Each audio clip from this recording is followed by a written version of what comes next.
দেখাবো আপনাদেরকে গুঁড়ো কচু এবং লাল শাক আর মসুর ডাল দিয়ে কিভাবে রান্না করে খাওয়া যায়।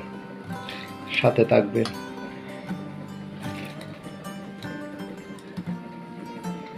পেঁয়াজ কুচি দিয়ে দিলাম,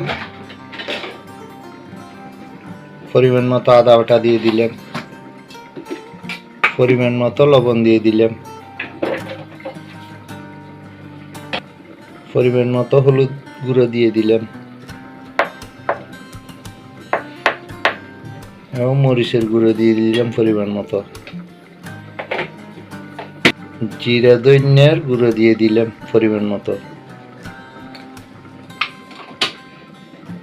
এগুলো পানি দিয়ে মিক্স করে আগে ফুটিয়ে নিতে হবে।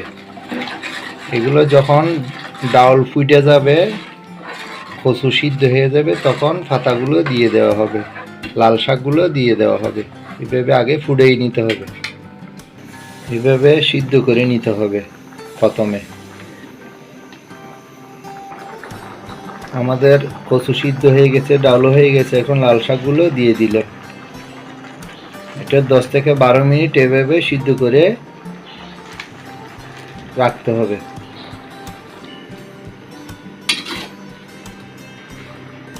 সিদ্ধ হওয়ার জন্য ঢেকে দিতে হবে। আমাদের গুঁড়ো কচু দিয়ে লাল শাক হয়ে গেছে। এখন পরের ধাপে যাব, আমাদের সঙ্গে থাকবে। এখন তেলের মধ্যে দেব একটু পরিমাণ মতো তেল দিয়ে দিলাম, রসুন কুচি দিয়ে দিলাম,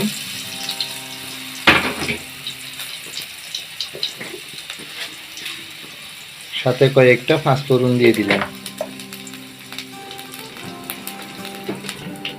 এখন তেলের মধ্যে দিয়ে দিলাম।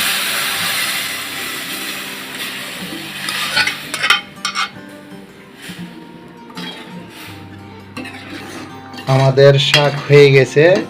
আপনারা এইভাবে বাসায় রান্না করে খাবেন, অনেক স্বাদ লাগবে। আমার একটা ছোট্ট রিকোয়েস্ট, আপনারা যদি এই চ্যানেলটা নতুন হয়ে থাকেন একটু সাবস্ক্রাইব করবেন, শেয়ার দেবেন, লাইক দেবেন। সবাই ভালো থাকবেন, সুস্থ থাকবেন।